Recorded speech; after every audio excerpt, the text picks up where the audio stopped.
To continue with the shear and moment in beams, let us review first the first two problems in the previous videos. This is problem 1, and given the load diagram and using the shear equation with 0.5 meter increments, we were able to draw the shear diagram, and the same for the moment diagram. Sa paggamit ng increment, pwede naman na hindi lang 0.5 meter.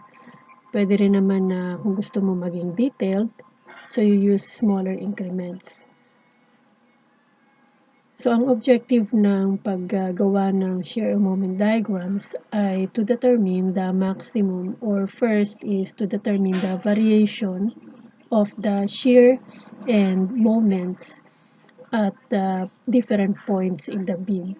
At ito nga yung nakuha natin na dito pala sa segment AB, constant na positive 10 kilonewtons ang shear values, while between B and C or segment BC, walang shear values, but it doesn't mean na hindi na natin isasama yan because ang effect iyan ay ibig sabihin kasama ito sa variation ng values ng shear na from positive naging negative, and then naging from positive naging 0, and then sa sumunod na segment ay negative naman ang shear values. So ang nakuha natin dito ay negative 15 from C to D.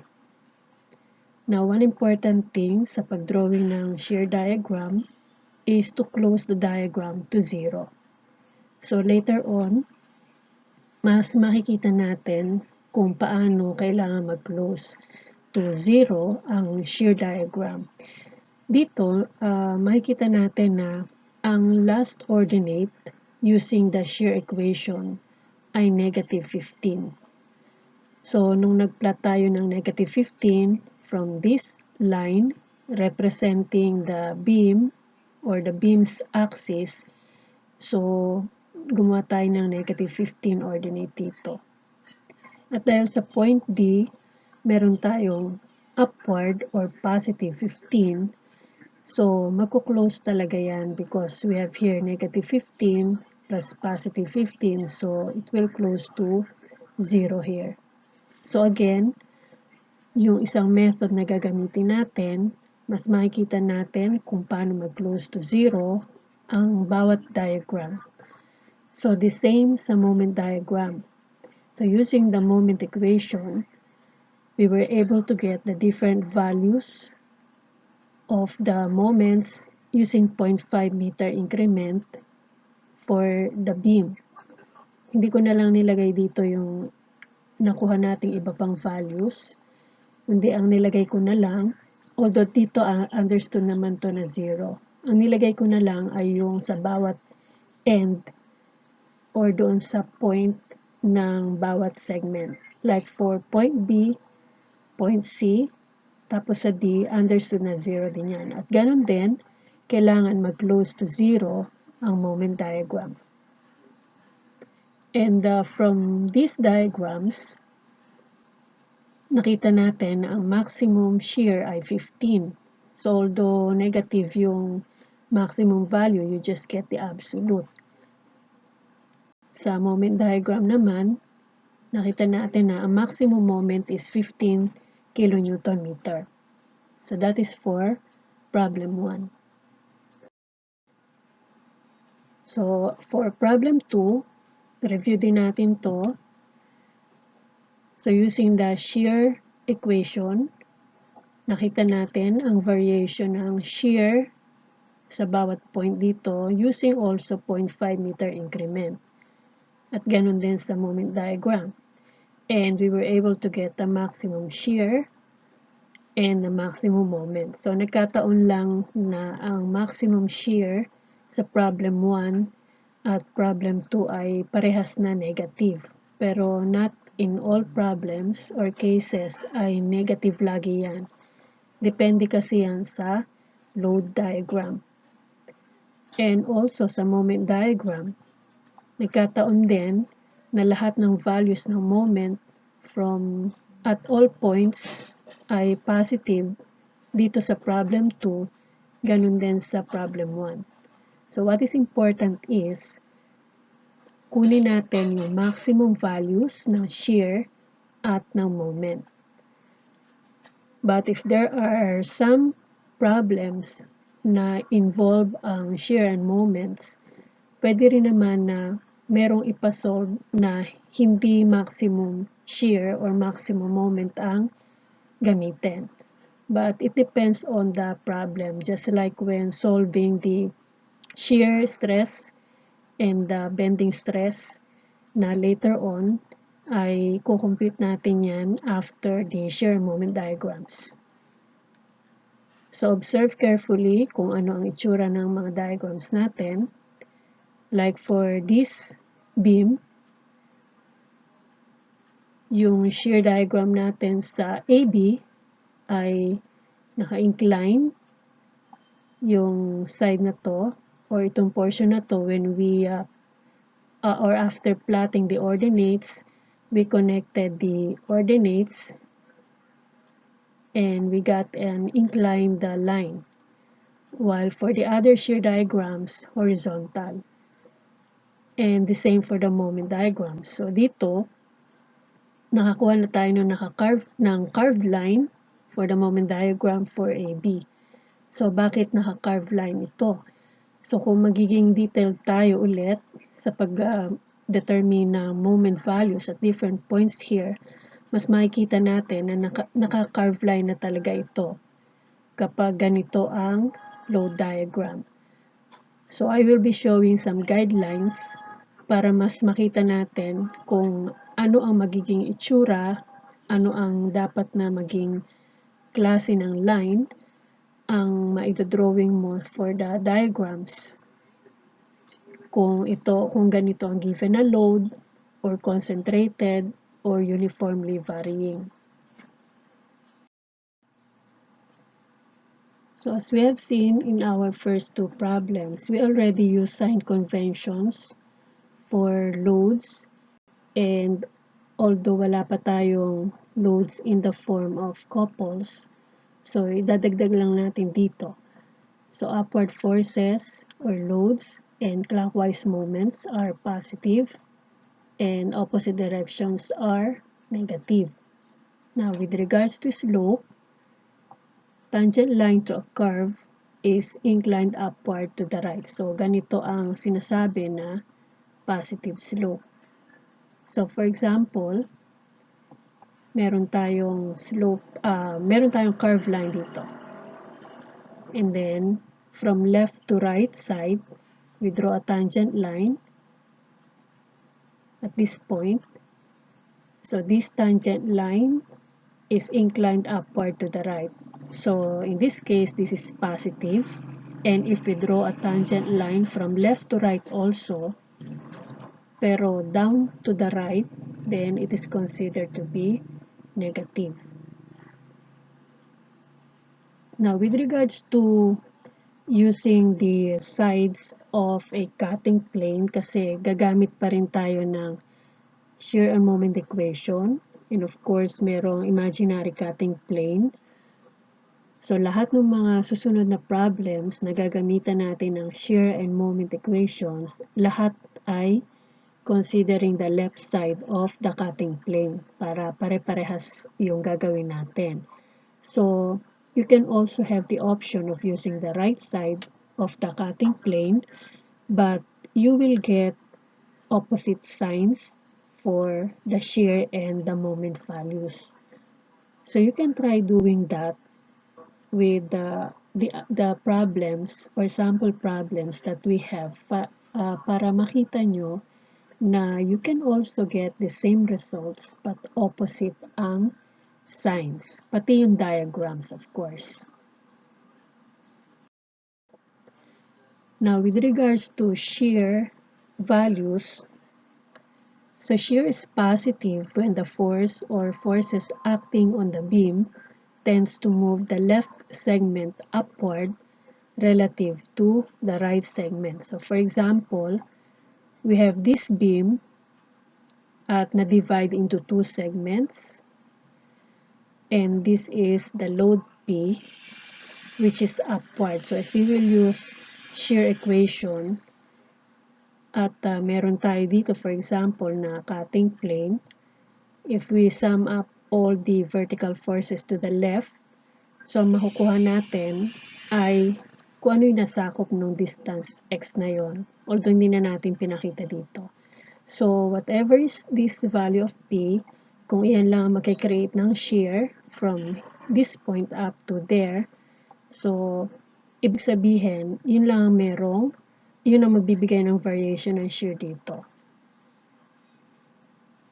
So we have positive shear, and this is the effect of that shear value. So positive daw yung shear kapag ganyan ang effect, na yung left segment moves upward relative to the right segment. And of course, yung opposite direction means negative shear. Now, with regards to moment, so moment is positive if it produces bending of the beam, which is concave upward, as shown in figure A. So, for example, ito yung beam, and then, merong couple dito, or dito, in those directions. So, we can imagine na kung sa original position or form ng beam, this is horizontal, and then acted upon by the moments at these points, so it will concave upward. So, if this is how the beam behaves, then we have a positive moment. So, pwede rin na sa isang beam ay magkaroon ng positive moment sa isang point at negative moment sa isang point. Pinakita lang dito na hindi ibig sabihin na clockwise ang moment ay positive na yan, kundi yung effect ng moment, because ito counterclockwise, pero dahil ang effect nito ay concave upward para dun sa beam, then it is considered to be positive moment. And of course, the opposite signs for moment ay yun namang concave downward na beam. So in this case, kung ang beam natin na ito ay horizontal sa initial position, and then nagkaroon ng moment dito in this direction, parang itutulak niya paloob yung beam so that it will concave downward. So the same with this, hindi ibig sabihin na counterclockwise ang couple ay negative moment na yan. But yung effect nito doon sa beam ang titingnan natin.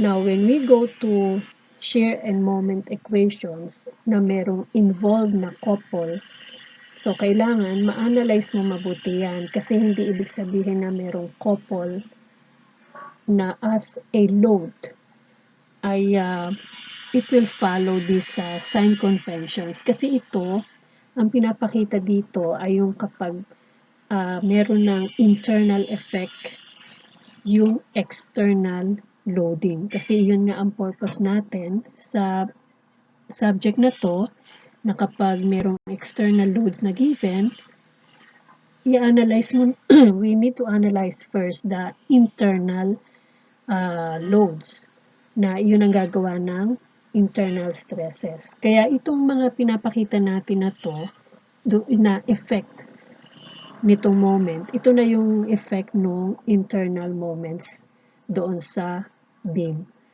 And then later, besides the shear and moment diagrams, meron pa tayong elastic curve na tinatawag. This is another diagram which shows the behavior of the whole beam kapag nag-undergo na yan ng lahat ng loads after na mai-sketch natin ang shear and moment diagrams. But we will do that later pagka na-discuss ko na lahat ng mga sample problems sa na nandun sa, or hindi naman lahat ng sample problems na nandun sa set na binigay ko sa inyo.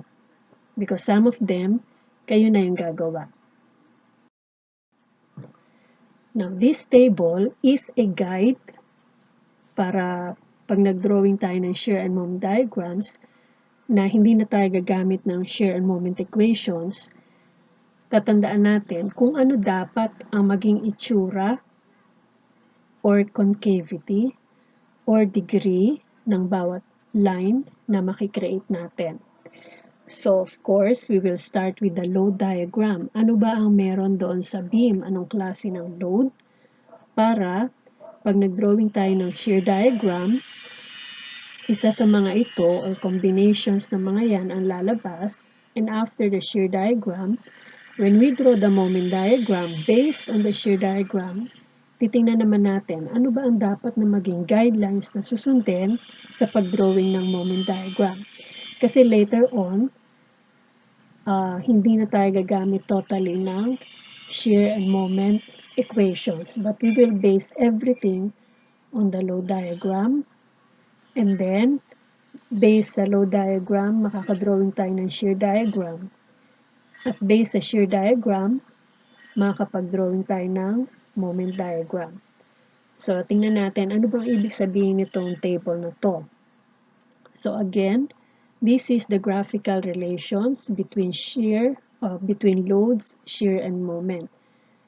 So, if there is no load, ang shear diagram niyan, ang makikita natin ay horizontal line. So, nakita na natin to doon sa dalawang first problems natin. Pero, babalikan pa ulit natin yan after na ma-discuss ko yung table na to. So, kapag wala daw load between points or sa isang segment, ang shear diagram is a horizontal line. At ang katumbas ng moment diagram niyan ay inclined line. Pwedeng ito ay naka-inclined upward to the right or downward to the right. Kasi ang orientation nga natin or we will always start from the left side of the beam. Left end lagi tayo. Then, kapag ang load ay concentrated load or yung point load, ang equivalent shear nito ay vertical line. Pero dahil concentrated load yan or naka-apply sa isang point, wala itong moment diagram. So, papakita din natin yan kung ano ibig sabihin nito. If we have a uniformly distributed load or yung rectangular loading, ang shear diagram niyan ay inclined line. Pwedeng up to the right or down to the right at meron ng degree. So, this is first degree curve or line. Straight line pa rin, pero naka-incline. So, first degree ang line mo dito. And when you draw the moment diagram naman, based on the shear diagram, mag-i-increase na yan ng 1 degree. So, second degree na yung moment diagram mo dito, at ito ay curved line. Hindi na ito straight line. Then, if you have uniformly varying load, like, for example, triangular load or trapezoidal, kasi ang trapezoidal load, combination yan ng rectangular tsaka triangular. Kaya varying pa rin yan. So, ang shear diagram ay second degree na yan, naka-carve na ito, and you add another degree, 1 degree, pagpunta sa moment diagram. So, third degree na yan. So, later makikita nyo, paano natin malalaman if we start from second degree na sa shear. Lalo na pagka meron tayong varying load. Now, if the load is a couple, so this is a moment. So, of course, wala itong shear diagram kasi moment na agad ito eh. And of course, ang makukuha mo na lang na diagram dyan ay yung mismong moment diagram. And it is represented by a vertical line kapag merong couple. So, makikita rin natin yan kung paano natin gagawin ang ganitong mga shear and moment diagrams if we have couples as a loading. So, ito ulit yung problem mo natin. So, tingnan natin dito. Meron na ako nilagay dito na degree ng mga lines. So, kagaya nito, you just review the table again. No? Although, diniscuss ko na dito sa problems. Like for example, sa point A, dahil ito yung leftmost end or left end na kung saan tayo mag-start. So, we will start here and we have an upward force na 10 kilonewtons. So, magdodrawing ka dito ng line, vertical line, representing the 10 kilonewton force. So, yan yung shear dito. Pero dahil kailangan mong i-drawing yung shear diagram para sa buong segment AB. So, makikita mo dito na from A to B, walang ibang load kasi ang load mo ay nasa point A at nasa point B.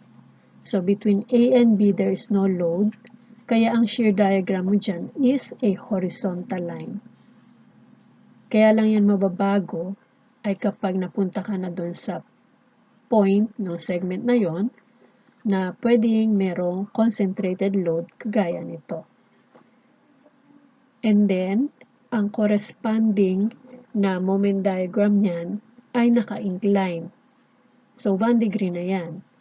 So, ang hint na lang dito is, if you start at a degree sa shear diagram, for example, 0 degree yan, you just add 1 pagpunta dun sa moment diagram.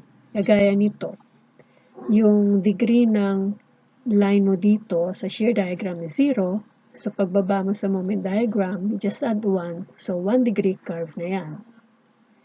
And 1 degree curve ay straight line pa rin, pero naka-incline. Like in this case, it is inclined up to the right, kasi we start from the left. So, up to the right, okay, from left to right.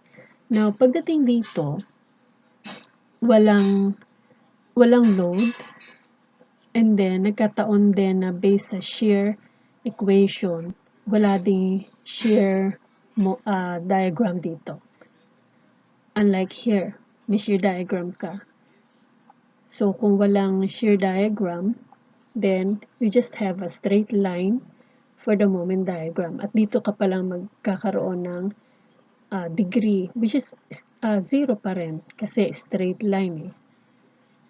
So, ibig sabihin yan, pagka straight line, whether shear yan or moment, and even for loads, 0 degree yan.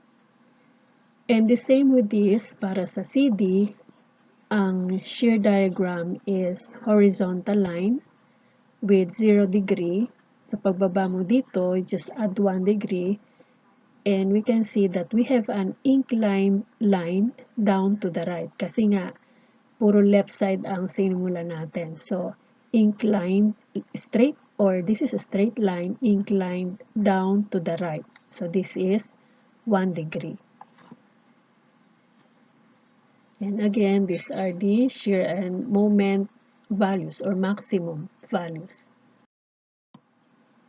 So, here's problem 2 again. So, nilagyan ko na rin dito ng degree ng curves or lines.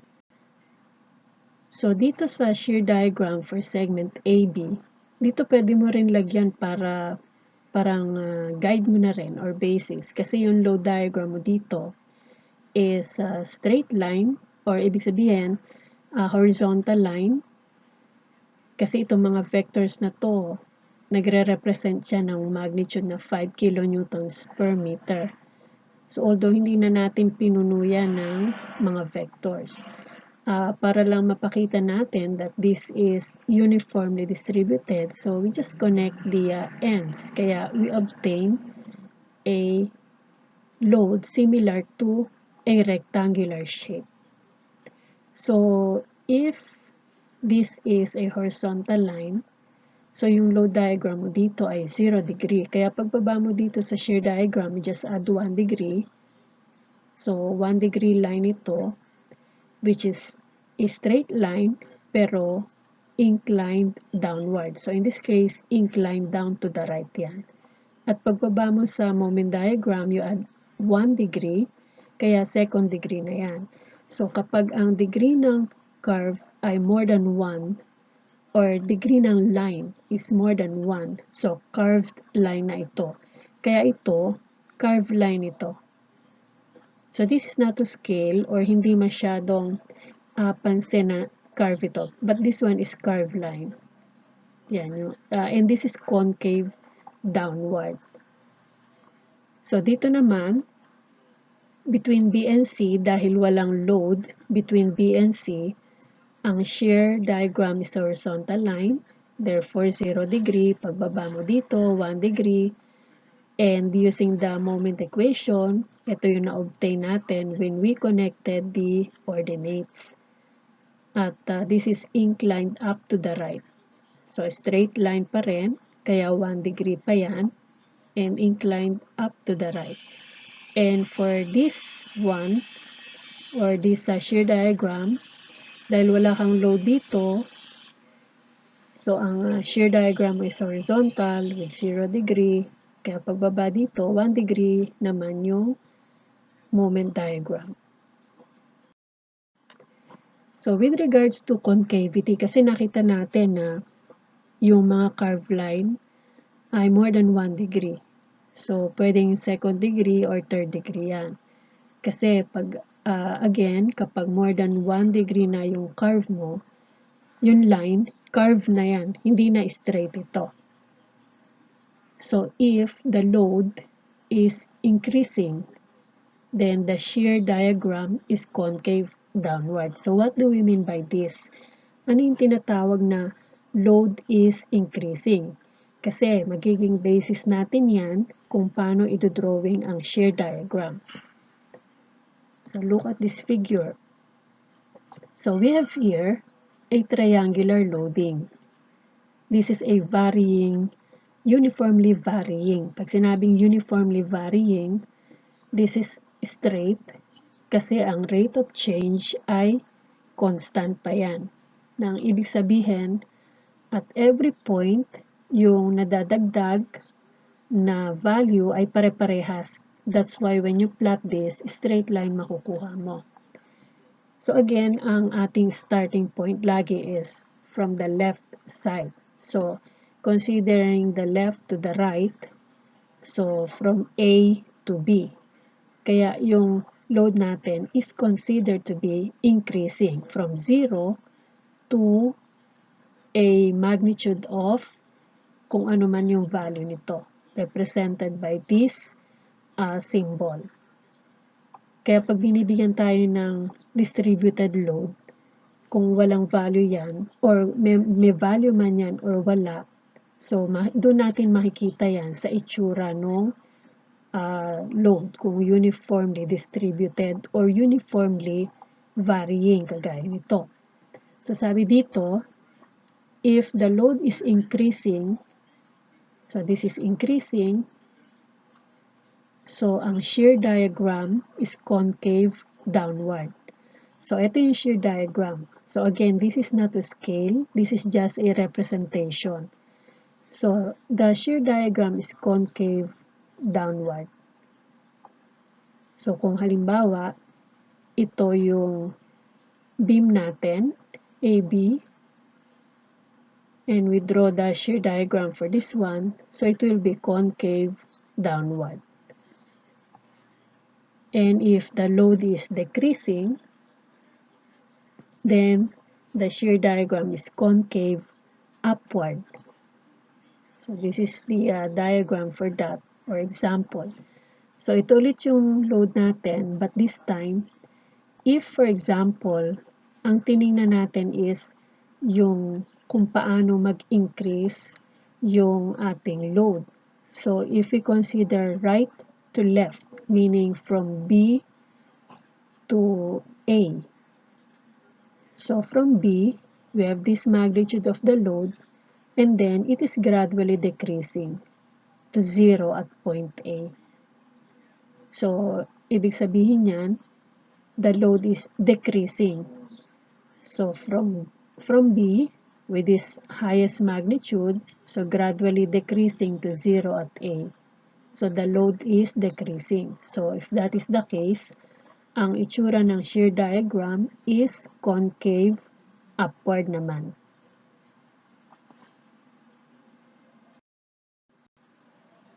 Now for shear and moment naman,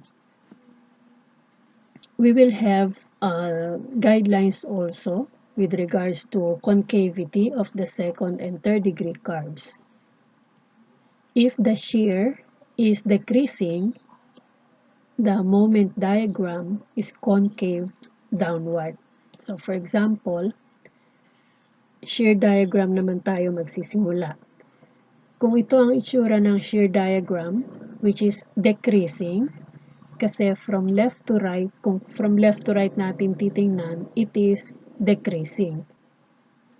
So kapag daw decreasing ang shear, ang moment diagram is concave downward.